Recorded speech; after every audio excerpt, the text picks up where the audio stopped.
Yes, it is. You know it is. You know 100%. I don't even have to say it. Hey, folks. It's Friday. Wait, I did say it. You know, that's the problem with the habit. It is Friday, and I think this is a little too high. I also think it's cockeyed. Yeah, what the hell? Okay, yeah, it's Friday. I don't know, nothing's really happening. Nothing I can really think of. No major ammonite news on the horizon. I've told a number of people, and either they don't understand me, or they don't care, or they don't believe me, or... No, I don't think it's any of that stuff. I just don't think I've spoken to enough people. But I'm going to keep pushing, don't you worry. And the mailman came the other day, and there was something he wanted to put on the front step or something, and he weighted it down with a rock. And I picked up the muddy rock, and I looked at it, and I'm like, yeah, sure enough. Okay. Andrew... Okay. Okay.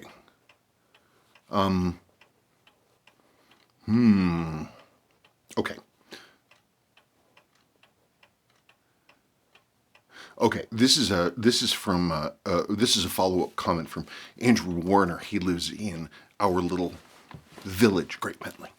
And last week we talked about going out to the Nays and seeing the old World War II pillboxes. And they'd fallen down from the tops of the big high cliffs as erosion happened, in these huge concrete five-sided things with machine gun ports at the outside that were built all up and down the coast of England there in the case of an invasion. But they never got used. And over time, these sort of muddy cliffs, they just... And so you'd have a pillbox. When I was there, it was just like Planet of the Apes with the Statue of Liberty. You know, you maniacs, you blew it up. Well, in this case, it would be you maniacs, you built on sand. And it was listing into the surf, and apparently now it's all the way out into the water. Okay, anyway, glad my comment brought back some memories for you, Spencer. It's true, they did. Thank you very much. I tried to get inside those pillboxes back in the day too, by the way. You know, it's exciting stuff. I thought about those pillboxes. Wow, well, one of our trips to Europe in World War II, sort of touring around looking at stuff, before I was married, we came across it was a military fortification in Western Europe, and it had been sealed for 50 years, 60 years, something like that. There was nothing inside but really weird water that smelled strange and looked strange. And the boots that I wore when we were stepping in it, I had to throw away because they were just, the leather just did some funky stuff. But yeah, this was a military installation, and it went down probably 3-4 stories, 3-4 levels underground, but all but the topmost one were completely flooded. And so we could go with our flashlights, and as you were walking, there had been grates in the floor, and so you'd shine your light down, and you could see the beam hitting the green-yellow water, and then hitting the grate, and then going down even further. Would have been a great place to be lost forever. Can't believe we did that, because it was completely off limits, and we should not have been there. And there was no one going to be coming if we were there, and but whatever. After that visit, those bunkers and facilities were all dug out of the ground and destroyed, so they no longer exist. Yeah, man, I don't know what was in that water. It was really disquieting, actually, the whole thing. Okay. All right, well, let's... Okay, these are 2 comments about the watch that I'm currently wearing. I just keep wearing it.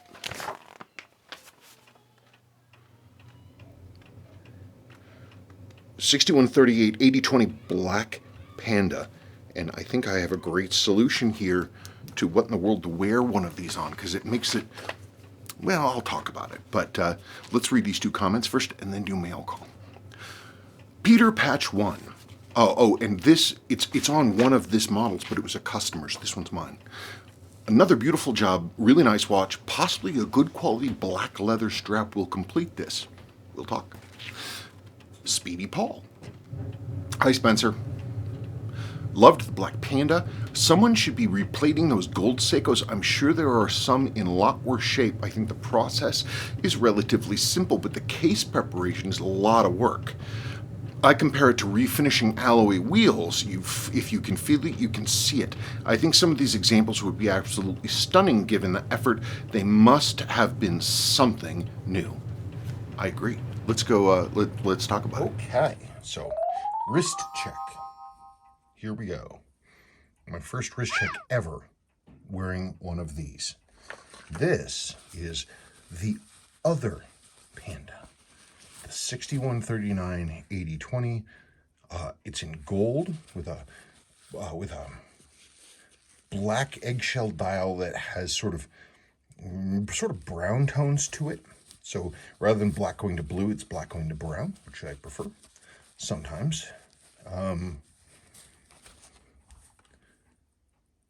It's a beautiful watch. The problem with these is that the bracelets for them, they have this, the gold plating just like this case, and they're base metal.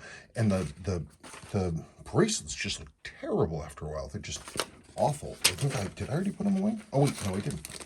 Here is a section of the original bracelet for this watch. Wait, no, that's not what that is. This is a section of the original bracelet for this watch. Isn't it? Yeah, you can barely see the gold in it. If I had a way, it's stainless and not base metal. If I had a way to strip the plating off there, I'd do it, but it just looks crappy. It just doesn't look right. So, but these watches, I have found that they're really hard to fit a strap to. Dress leather straps, they're too formal. Any other kind of gold bracelet I tried on it just looks weird, and I'm just like, it's the wrong bracelet. So I wanted something that would, it's hard to not have something clash with this gold. So what I wanted to do, and it finally occurred to me to try something else. Last week I talked about noticing that the original strap that came with the SNK watches, like this SNK 809, I was looking, I always thought that these kinds of field straps, the little sewed-on leather thing, I associate them with sort of, I don't know, disposable watches, cheap watches. So I never paid attention to this. At a certain point last week, I was fiddling around, and I noticed that if you flipped it over, leather thing wasn't there. It was in the back.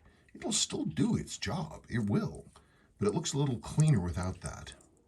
But the thing that really impressed me when I was looking at it, I'm like, wait a minute. It's strong.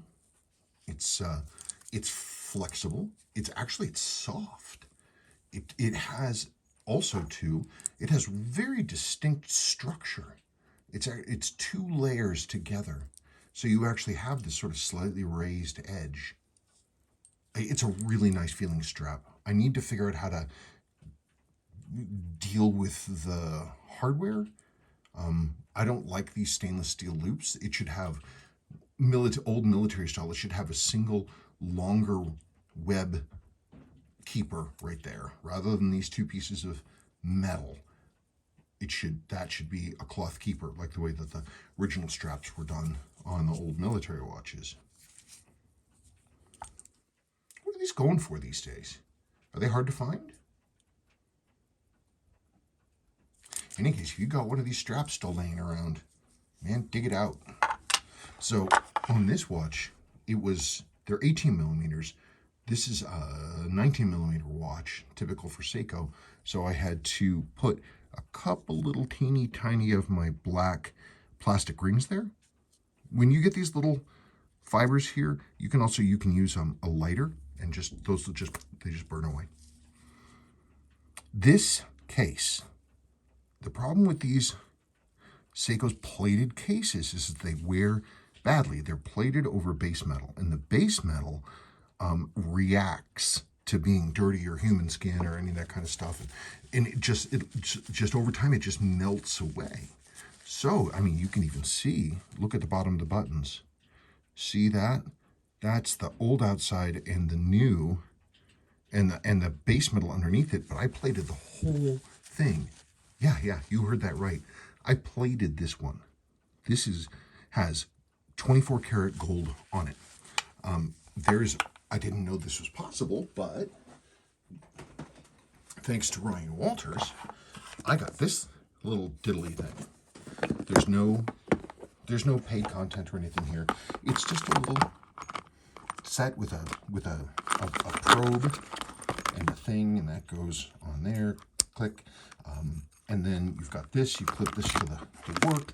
Then you have a solution that has golden solution, and you just run the polarity, and there you go. The big thing, though, just like when you're painting a room or a car or anything, all the work, basically the painting, or in this case the plating, was the very last thing that I did. First I had to clean up, make it look nicer and, clean it up and such. But I think it came out really well. And as we can see here, the base metal is now, it has gold on it. And so I can, if it starts to wear again, I can just plate it again. I can plate it again and again and again and again. So that's what I'm going to do, because I think that this is a really, really winning combination. Just a little sporty. The color of the strap is very close to the color of the dial. They both have sort of matte eggshell finishes, the dial and the strap. So as a result, I mean, if you ask me, rather than clashing with anything, you really only have two colors here. You have the white of the hands and the loom, and you have the gold of the case and the markers and the hashes, the white of the thing. So really only three colors, black, white, and gold, which is a good way to bring it on down. Nice watch, man. I've had this watch for a really long time, never worn it. But now it's been, I don't post on Instagram, in part because I'm always wearing the same watch. Anyway, that's a goodie. That's a nice piece. These deserve more love. They really do. Yeah, I mean, I guess it's kind of it's a breakthrough for me. I mean, I've wanted to expand the range of Seiko watches that I wear. Instead of being like, for years, I almost always only wore divers. So never dress watches, never gold. And I'm just trying to branch out and really see the beauty. See the beauty. I mean, I tell you, if I keep, like I said, if I keep up on plating this, maybe it'll stay good for a long time. I wonder how thick I can plate. Could I plate this to the point that it looked like a donut? Like it was that big? Yeah, it costs money, but could be done. Anyway, I think it's a worthy investment. It's a lovely piece. Ryan Walters. I love Lord Huron. That's the band I was talking about. It's like spooky Western stuff. It's like the video game Red Dead Redemption 2. It's sort of got this old school, wide open spaces, Old West feel to it, but adding in a lot of like spookiness. It's just beautiful stuff, and there's so much in there. And all of those albums, all of the Lord Huron albums, they are part of a Lord Huron verse, basically. They're all connected stories. There's a lot of wacky stuff in there, a lot of cool stuff. So it's worth checking out. I love it. Going on with Ryan Walters, War on Drugs is fantastic too. Yeah, their new album is actually really good. By the way, I don't know if he's still involved with them, but Kurt Weill got his start with War on Drugs. Early War on Drugs has Kurt Weill. Maybe he's with them now, I don't know, but I do like Kurt Weill. Okay. Tom N. Hi, Spencer. I find I so look forward to your posts. I'm not laughing at you. I just, you know, my people, we were not raised to sing our own praises, so I'm always a little embarrassed when I do this. Hi, Spencer. I find I so look forward to your posts, sitting down with a latte and relaxing on Saturdays before hitting the inevitable weekend activities. I did, and still do, miss Sabrina. Yeah, you know, what can we do? What can we do? I'm not going to force her to do it. She felt a fair amount of, I don't know, anxiety about it, but also it was a pretty big chunk out of her Friday mentally and in reality. And it was, you know, and it's one of those things. And she, I don't know, I think the most of it is, you know, she got used to, you know, living in quarantine. A lot of people, you know, don't really doll themselves up anymore. They don't have to. And it's sort of liberating to them. So Sabrina's like, why would I want to put on a whole face of makeup? But yet, she will not appear on camera without her war paint on. So when she goes by, I try to grab her. And I'm hoping we'll have, maybe down the line, but we'll see. I will let her know, though. Okay, I did and still do miss Sabrina, but you've really hit your stride going solo. Well, thank you. You know, swimmer drown. I love the stream of consciousness now. Good news, that's the only flavor we have on offer. I have an inexpensive leather punch tool. It's the kind with the stir wheel with the different punch sizes. Works great for putting in an intermediate hole on straps. Finally, I've been a bit dismissive of the SKX series until today, that is. And it's your orange pumpkin bit that did it. Thanks. I love the SKXs. They are... Well, you know, let's talk about the 007s. You guys don't want to look at me and be thinking about watches. So let's put a thing in there and say 007. And there's one more comment from Rick about the SKXs and that orange watch in particular. I thought the 7S26C movement didn't come out until 2011-ish. It seems...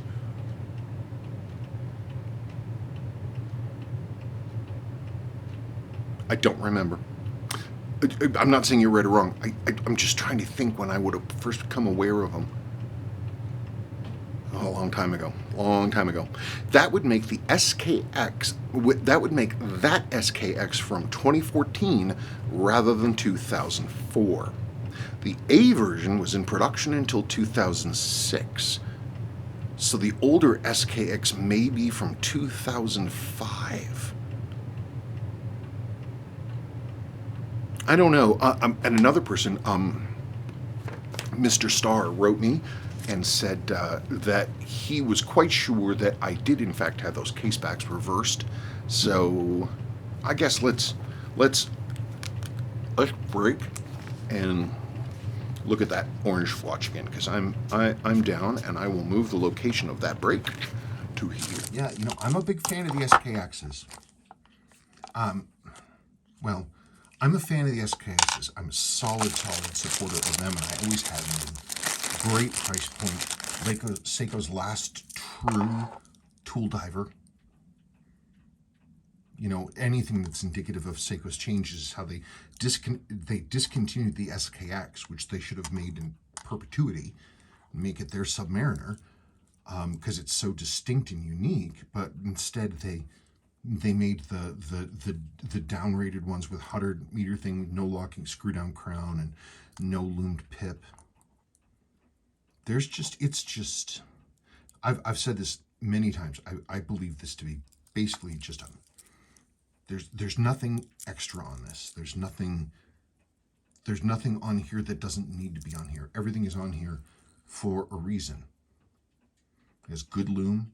It's attractive looking. Nothing else looks like the SKX. It's instantly recognizable. And that is in part, one, it's a good design, but also Seiko used a lot of things from earlier models. Like, that's a 7548 7000. So this was made in, I'll look at that one in just a second. This was made in the 70s. So here we are in the 2006 to 2011 or 12 time frame, and they just hauled that dial design right over. They changed the Divers 200. That started with the 7002 transitionals. But there you go. And then between the 754.8s and the 7S26s, Seiko produced the 7C 43 7010, which is kind of close to being the ultimate watch. The true ultimate watch is 7548 7010 because it, like this watch, has a screw-down crystal retaining ring. But even those don't have the ISO required single direction turning bezel. This one doesn't either. And it goes both ways, just like the standard thing. But geez, it's so pretty.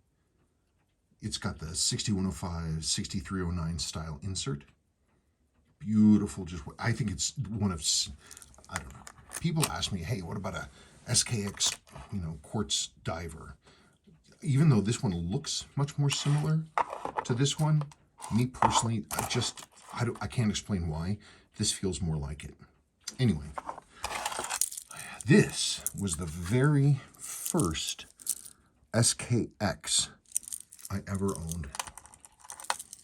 I got this, I remember the moment I opened the box. It came in the mail and I looked at it. And I actually, stupidly, I sold this watch. This watch had sort of history with me and I sold it.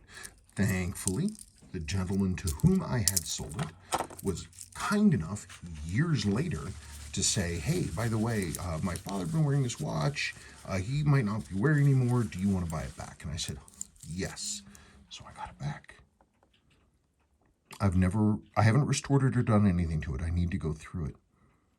So this should be 2008. And this is, this has an A movement in it. If memory serves, this is a really early one. This is an A. So that's the business. That is the business. I just think they're beautiful. They're basically, a darn near perfect dive watch. It's got the unidirectional 120 click bezel. It's incredibly legible at night, self-winding, beautiful finishing, and again, absolutely unique. Nothing else looks like this. If you're familiar with what these look like and you see one on somebody's wrist, you know exactly what it is. Anyway, that's about it for the SKX. Oh, just a quick thing about the SNKs. For as inexpensive as they were, Seiko actually did a lot of cool things with them. They're not cheap looking at all. They've got a beveled date window. The surface of the dial almost looks like it's enameled. It's got good lume. Nice frosted case. Display case back. 7S26B. So this is the B, so this must be not 2006, this must be 2011. Because the B would not have come out in 2001. So 2011, this thing has a B in it.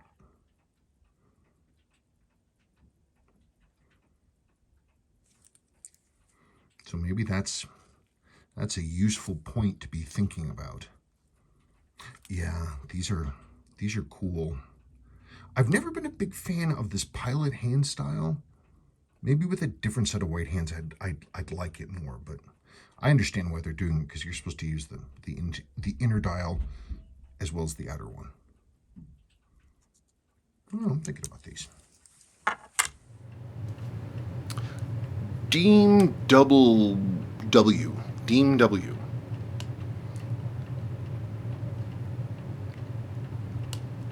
Well, the last four letters are BLEU, bleu, and it makes me think of Roquefort cheese. And I don't have cheese anymore, but man, I do miss Roquefort.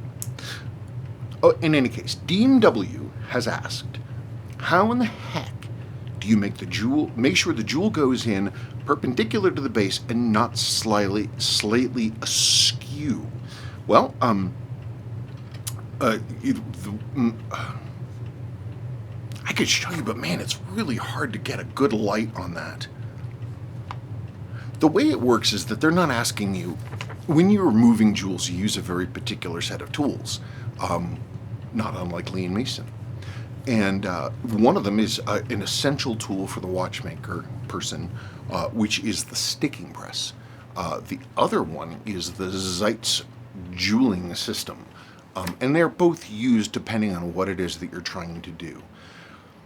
The Seitz system was brilliant. It was brilliant. It was the first sort of, when jeweling became more ubiquitous and more mass-produced, this person came up with this thing, and what it is it's a, I guess, let's look at it. Okay, so before we talk about Seitz and how their jeweling is done, here's a look at how jeweling used to be done. So this is an unrestored watch.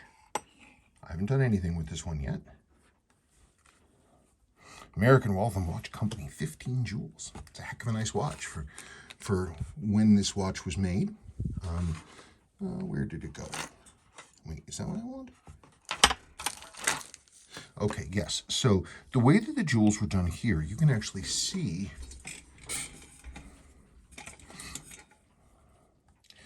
the way that the jewels are done is you have the jewels here, and they're in a brass frame, and then the brass frame is held into the movement with these screws. It's a tremendous amount of work. So yeah, it's jeweled, but you have to be able to, like, you know, really know what you're doing. This era of watch, it's like, it was designed for, you know, a real master, somebody who got the real old school training to be able to do. I mean, it's got timing washers, and it has a bimetallic balance. See the split here and here? And it's supposed to deal with temperature correction, that as it gets hotter and colder, the two metals will react differently, and it will either open up and slow down or tighten up and speed up. Look at this. It's even got adjusters for these are the stops for the pallet fork. You can actually adjust them here. I strongly recommend never touching these, but if you've ever wondered what something like this is in an old watch, that's what it is. Because these watches were mass-produced and interchangeable for a given value of interchangeable. It was expected that you would need to go through and be able to do all these adjustments and fine-tuning and things like this to make them right. So what Seitz did, once we started getting to like mass production of watches, Seitz said, okay, well, what we need to do is just have a system of jewels and a reamer and a setting tool that allow us to not use screws at all, just a pure friction fit. So this dude came up with a system. Sorry, it's a little dusty. In the dust. I don't have my dusting brushes, not in here. Oh wait, do I? Yes, I do. Or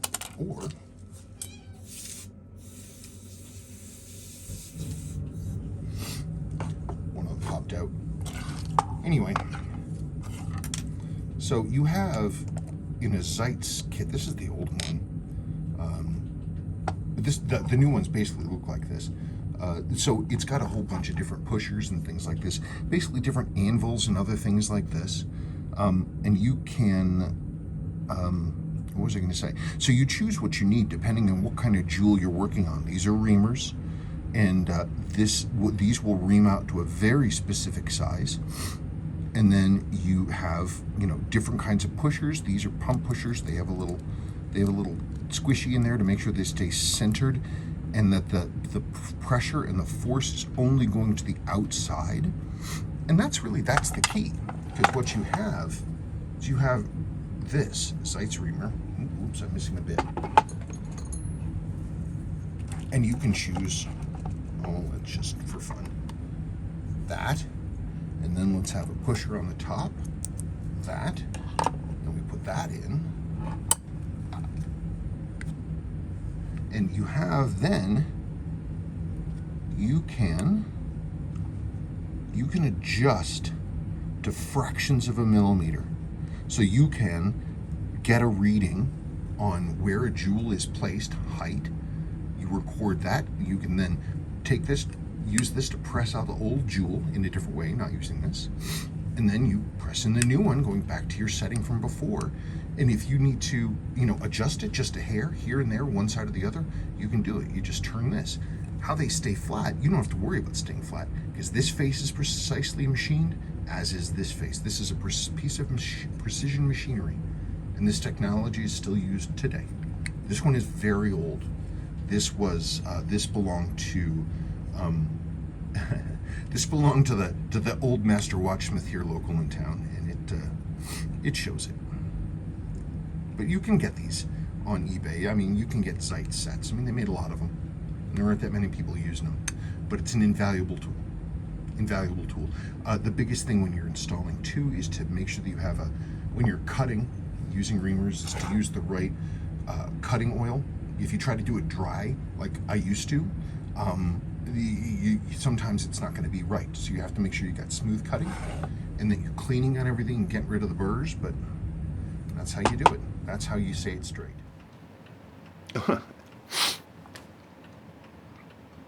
Well, okay. I will do that. Saul Brook wants to see. Last week I was talking about military surplus and all this other kind of stuff, and I was talking about a set of West German Bundeswehr boots that were probably made in a while ago. I can talk about them. They really are absolutely beautiful. They're beautifully made. When the Cold War started and the Bundeswehr and the new Federal German Republic came up, they really, I don't know what their thinking was, but they said, we're gonna have the best damn old school amazing boots that were ever made. And they really were astonishing, the quality. I mean, it's not the best way to go about it, perhaps, considering the lifespan of a pair of military boots.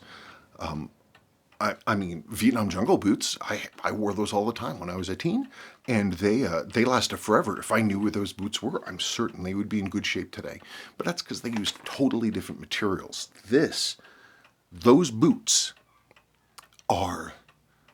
they're the last of the true old school ankle boots that used to be kind of a big, that old style World War I, World War II boot was used a lot. But the Germans were the only ones, West Germans I should say, were the only ones going to the wall to recreate, to make the ultimate old school throwback military boot. I mean, even the French at the time, French paratrooper boots are nearly identical in how they look. They were made in the 50s, the French paratrooper boots. But they were fully rubber soled with rough out leather, and they looked like those boots, those Bundeswehr boots. The quality was nowhere near the same. But all the boots, I remember looking at this pile of French paratrooper boots in the old there was a surplus store that was in Harvard Square in Cambridge, long time ago, and they had a pile of the darn things, and they were 10. What? Oh, Sabrina keeps stopping that clock for some reason. No, I'm sorry. CD keeps stopping that clock for some reason, so it's ringing incorrectly. Let's correct it, shall we? Well, wait. I'll finish this thought, then I'll correct it. What was I saying? So anyway, some contractor got a really nice fat contract to make beautiful, beautiful boots that didn't need to last nearly that long. It's the opposite of planned obsolescence. Let's, okay, so this one is for you. This is one of the two boots. I have both, but I can't even get one to fit in the camera. A little dusty. They live in the closet upstairs. I don't wear them very often. I got a shoe tree in it too. Okay, see, you just have a shoe tree. Anyway, they're just beautifully made.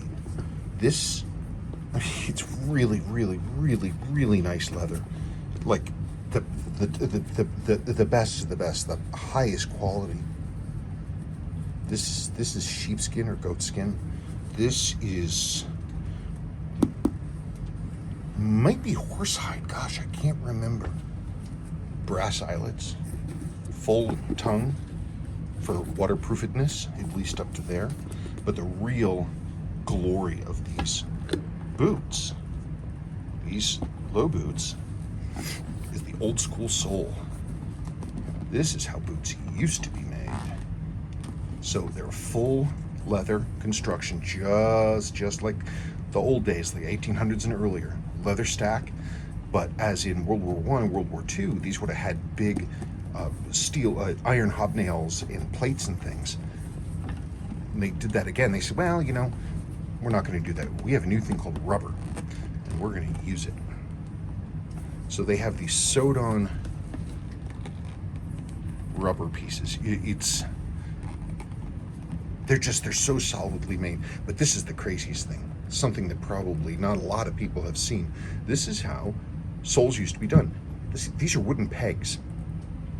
And it's got a few brass ones too. And so, but that's the thing, is they actually pegged these things together with these little, like, I think alder or ash pegs.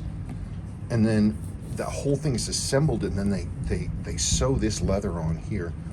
Oh, I love them. They're really comfortable. The only issue I have is, one, I never really broke them in, and two, they're kind of squeaky. Yeah, but you can't find these anymore. I mean, I found these after years of looking, and when I finally did find these, that was, oh man, it's coming on 30 years now. This is what they look like. Beautifully made. Just perfect. Nice quality. And that's the thing. You know, I enjoy owning things that are made with real quality. You know, real attention to detail. This is a special thing, and I don't know how many of these pairs of boots are left in this shape, but can't be many. Anyway, there we go. Boots. Hang on. There's a little wire over here. Where is it? Aha.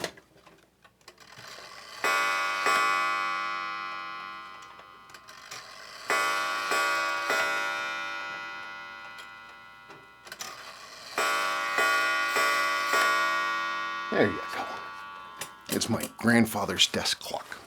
I have his desk too. There's my grandmother. But anyway, this was in his den, and it runs all the time for me. Garrett Jansen. I understand why Seiko doesn't really focus on servicing their old movements. Your New Jersey Seiko Service Center botched service story. But I'm also curious that they've never brought you or other specialists in for lessons for some of their watchmakers.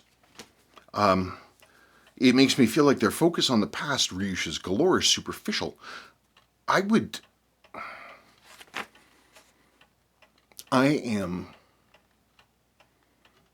have no illusions about my place in the world and my level of skill.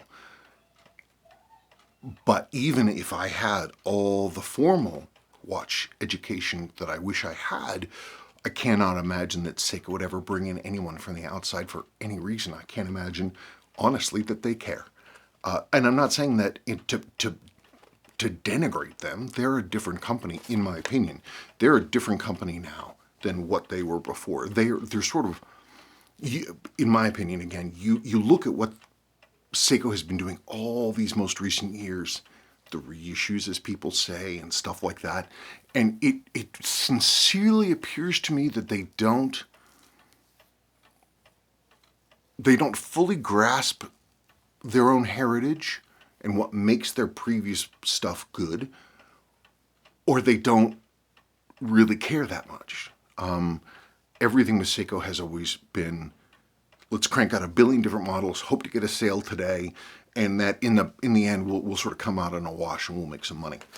They don't want to repair your watch. They want you to buy a new watch. When Seiko first started out at the start of their golden age, in the 60s and through the 60s, it was the standard expectation that a product sold would be maintained. And Seiko had service centers all over the world. And then they realized that, much like the boots, you can have French paratrooper boots that were designed to last for, I don't know, 4 or 5 years, maybe less, versus those West German low boots, which were designed to outlive the owner. And it's just, they're beautiful, but it's kind of it's misallocated resources, perhaps from an efficiency standpoint. So it's the same thing. So they're going to look at all the watches they're making, and they're like, we have an automated system that makes a movement a minute. And it just chugs them all out. They don't, the only studio part of Seiko that I imagine that's not true is in Grand Seiko, but I don't know. I've never been there. I've never seen it. But in the end, the people that work at Grand Seiko I have to believe they are going to be top of their game. So I don't know. I'm hard pressed to imagine there's a single thing that I could do to help them. But it's a neat idea. Would be fun, wouldn't it? I'd love to go. We're going to go to Japan one of these days. Not anytime soon. And I want to go. I'd love to tour the Seiko factory if possible. Any case, Garrett Jansen has a second part to his question. Yes, absolutely. Their focus on the past reissues galore is superficial almost entirely. I knew that when they reissued the 6139 6000 case almost perfectly, but it was a 3-hander open heart watch. Granted, Seiko did use that case style, that particular set of geometries a lot. Like the 6119 6119 6020, 6119 6023, those models. That case, you don't really notice it, but if you look, it's that same geometry. Seiko used it a lot, but yeah, these days I don't know. I think they're just selling fashion watches to a degree. Good tech though, good R&D. Their movements still are solid. It's the execution, maybe. Last part of his question. I'm curious if you think the 6138 and 6139 chronograph wheel can be recreated via 3D printing. Perhaps not your specialty, but it seems promising. I don't know. We can talk about it. Better to look at it, because if I describe a chronograph wheel, people are going to be like, what? Chrono. Okay. The chronograph wheel of a 6138 or 6139, it's a vertical clutch. And so these have basically a single part is made of multiple components. And it works literally to be, it has a clutch. It has a clutch plate and all that other stuff. Hang on, I want to find something pokey to poke with. There we go. So this is your clutch. This is where the,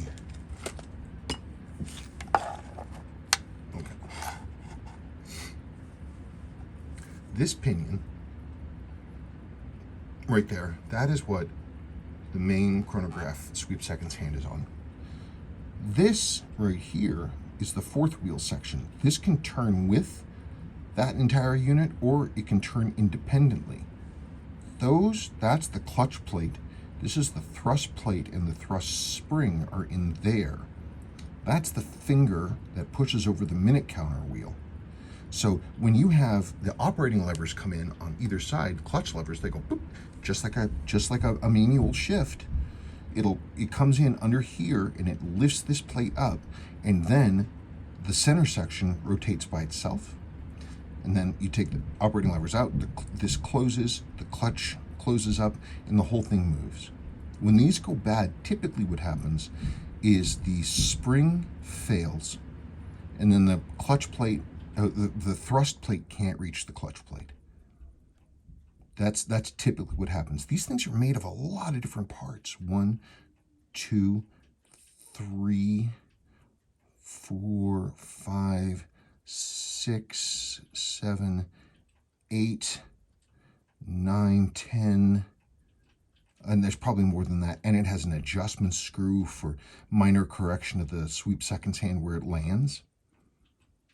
I don't know how you would 3D print something this small and this complex and have it not only work, but be durable. I think maybe there's another way to do it, is to follow the purpose and make this thing so it does what it's supposed to do, but of a simpler construction that is more robust and perhaps less expensive. And man, if I was wishing for stuff, that it would be drop-in. Like, it would basically work, but it would be better. I don't know. Anyway, there it is. That's Chronograph. Steve Gavin.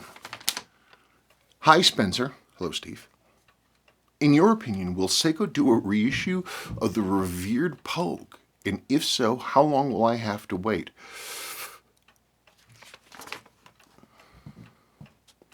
I'm pretty jaded and cynical, and it's a question that many people have asked. Why doesn't Seiko bring back a 6139 or a 6138? They have all the tools. I'm sure they have the specs. They've shown previously that they're capable of bringing back a dead movement. They've done it twice. The 6159 was brought back to life in 1976. Granted, the other parts of those movements for Grand Seiko were still being produced, so it wasn't that out of the realm of wackiness. They also brought back, in the form of the 4S15, they brought back the 5200. Yeah, the 5200 movements, and I think that's correct. It's been a long day.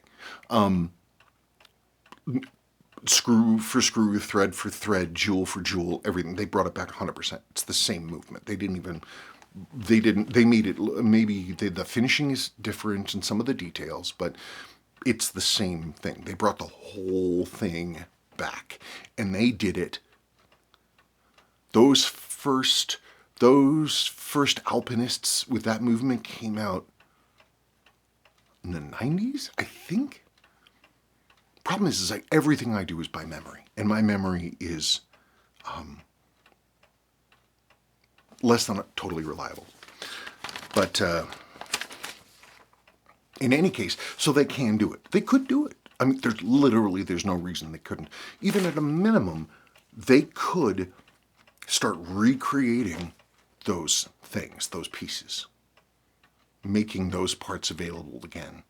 But I don't know how much they'd have to sell them for to get the... they'd never do it, because they've closed all their service centers, and they're basically not servicing anything anymore, unless it's under warranty, and then they just want to get it fixed and get it out. That's it. That's all you want to do.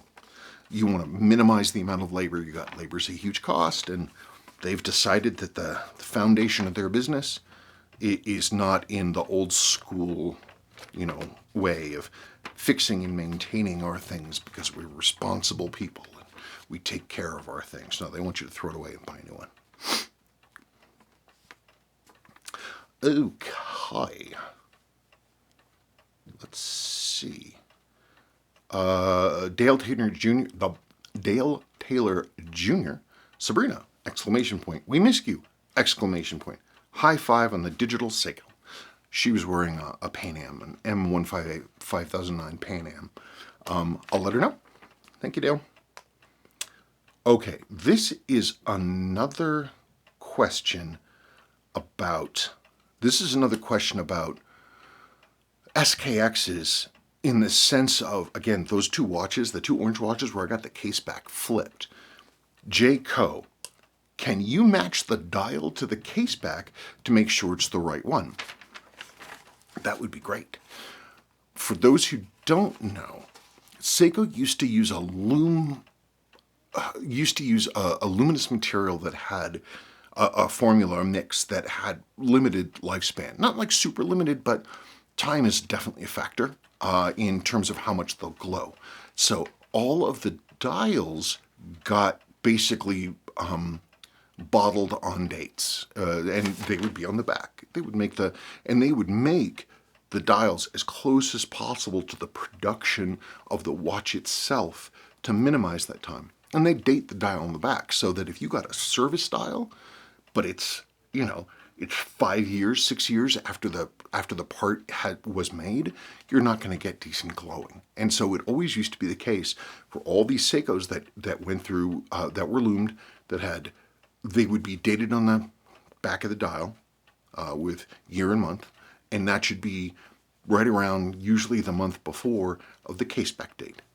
There are a lot of people who argue about, when Seiko made stuff or when they dated things or how that worked or how production of the case back was done. I don't have all the answers. In fact, I have very few answers. I probably have none. Well, I don't think that's true. But then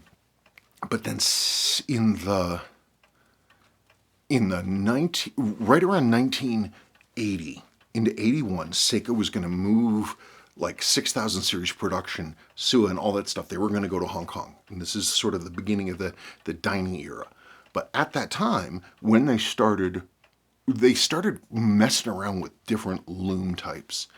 One of them, the 7002s, used a kind of loom Promethium 3, which was terrible. And it started going gray, I think, almost right away. And now it's like they don't glow at all. So Seiko went to the SKX standard stuff. That material, Super Luminova or Lumibright or whatever the heck it is, it glows beautifully. That orange watch, this orange watch, however old it is, still glows beautifully. Okay, maybe it's only a few years old. That's fine.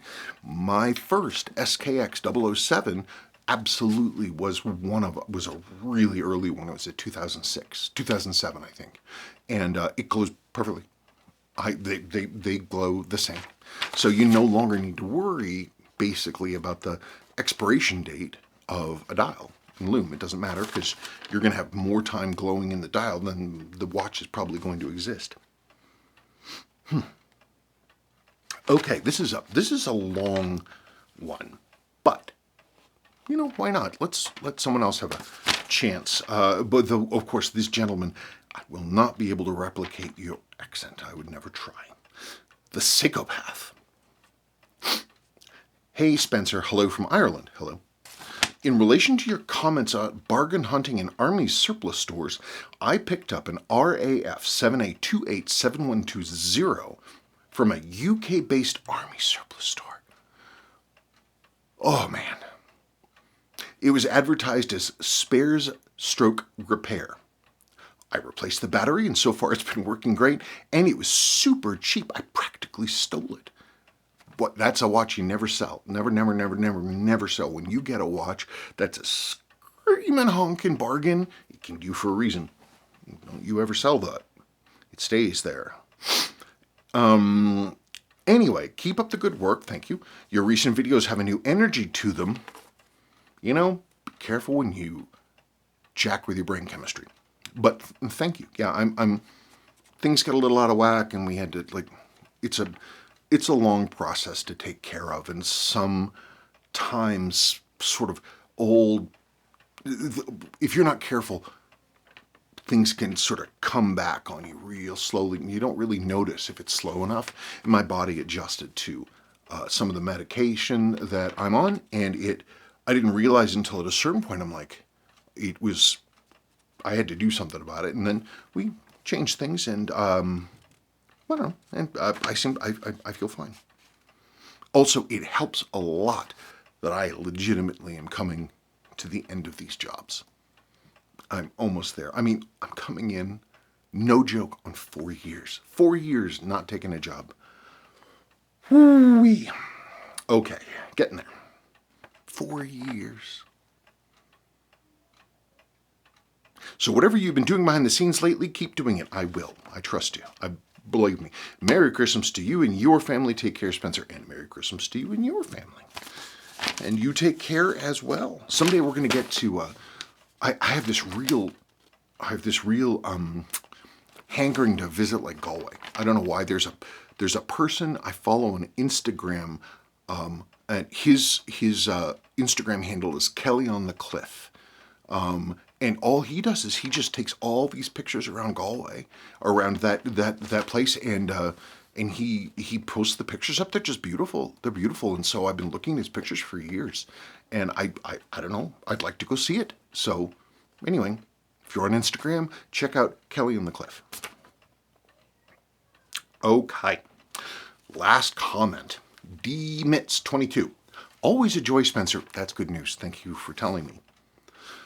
Talking about, oh yeah, the Chinese pilot watch with the Seiko ST19 movement.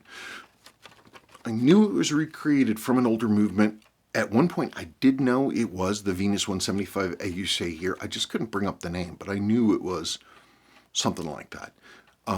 Much like when the then brand new Soviet Union in the 20s decided they needed a timekeeping, they needed a better design and ability for making watches for the military.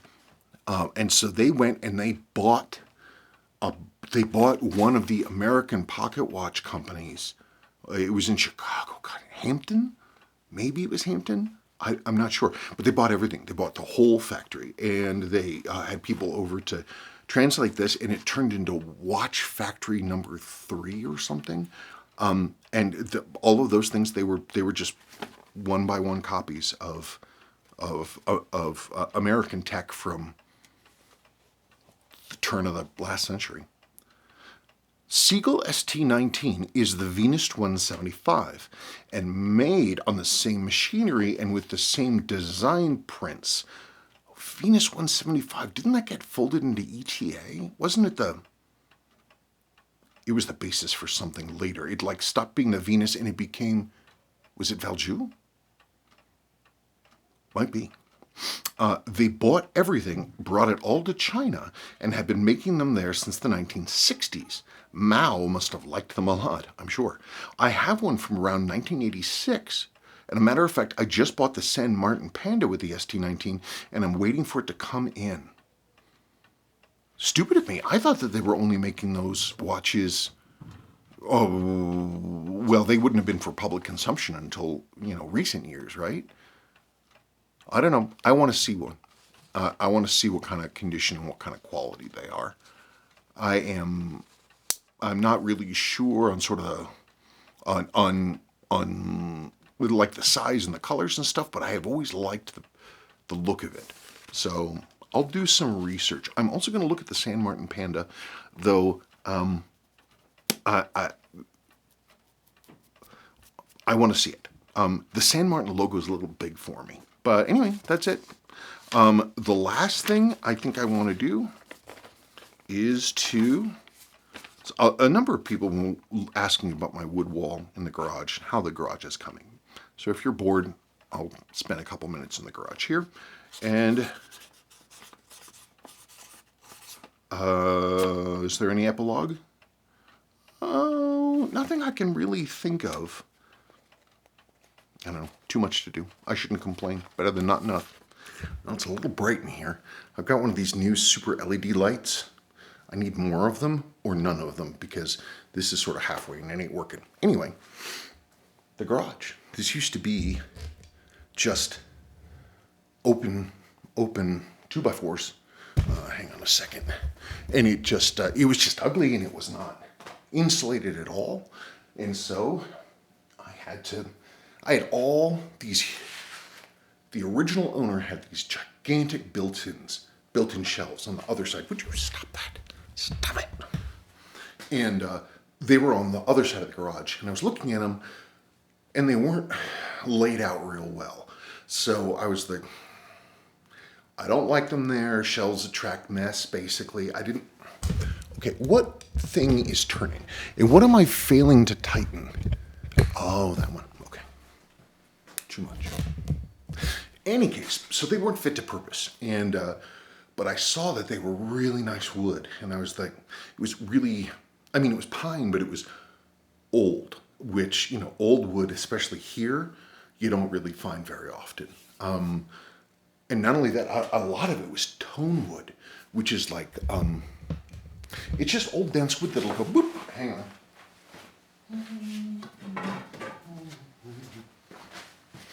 Like they had a lot of these boards, and it's old enough that it's the old thick boards. They're not cut thin to save material. This is old stuff.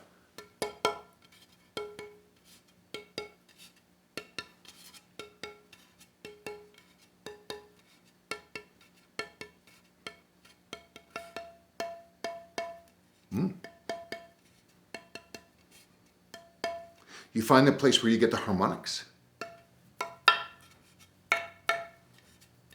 Some of these boards will sing. Ooh.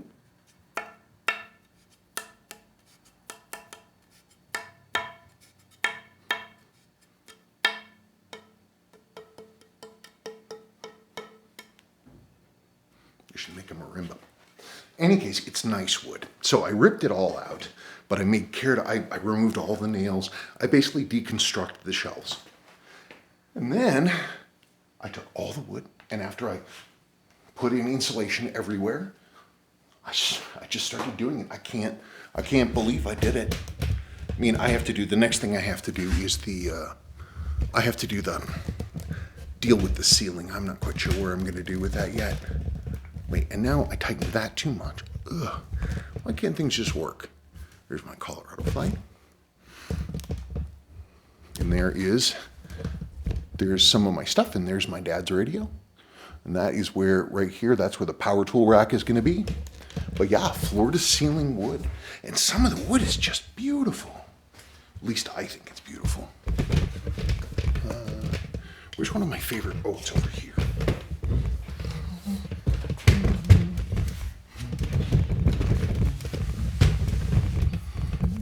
Just you wait until I varnish this stuff. It's really dense. It's odd. It's just lovely, but when I varnish this, oh, it's gonna be so pretty. Because you get all this beautiful refraction. It almost looks like it's round. I'm pretty happy with it. I just gotta finish sanding and cleaning up all the seams from that sealant that I did because I didn't put in the plastic backing, but pretty okay. Ooh, look at my cat door. I made this just for Kraken. Look at my little cat door. It's all built in there just for her. All of this. Truly, truly, all of this, it's all for the cat. You know, all for my cat. Anyway, evenings are nice here. I sit out here now and because the house is busy, and I'm going to be able to fiddle around in the MG, which is right there. I can heat it. It has wood, which I like. It'd be a good place for Sebastian and me to work on the car, or any of the kids. It's going to be a lot of fun. And Dad's radio, that beautiful old Telefunken, it sounds amazing. It sounds great. And also with all the insulation, it's so quiet in here. I'd like to get acoustic foam, maybe. No, that's overkill. I don't need that. I just need to paint the ceiling and go on. But one could legitimately record out here. Yeah, like music, like no problem. Yeah, beautiful old wood. I don't know. I just like it. We'll look at it again. Okay. Oh, by the way, speaking of ammonites, look at this one. Let's see if I can. Do you see it as I turn it? Do you see the curve? This whole thing is the middle of yet another ammonite. And it was just, look, I haven't even cleaned it. It was just sitting by the sidewalk. I mean, and there's a lot of stuff in here. It's hard to see.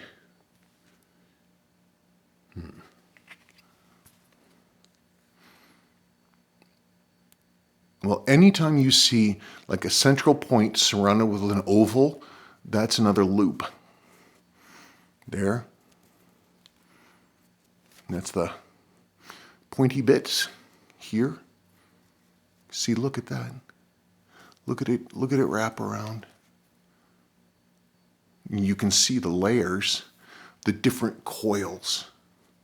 1, 2, 3. The big fella. No one seems to know. Someday I'll figure it out. Yeah, I need to wash this one. Yeah, like, there's all kinds of structures in here, and I don't exactly know what they are.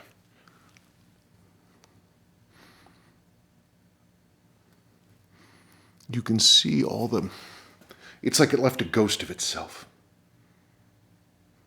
Well, when I get this one cleaned up, I'll show you. All right, folks, have a good weekend. Bye.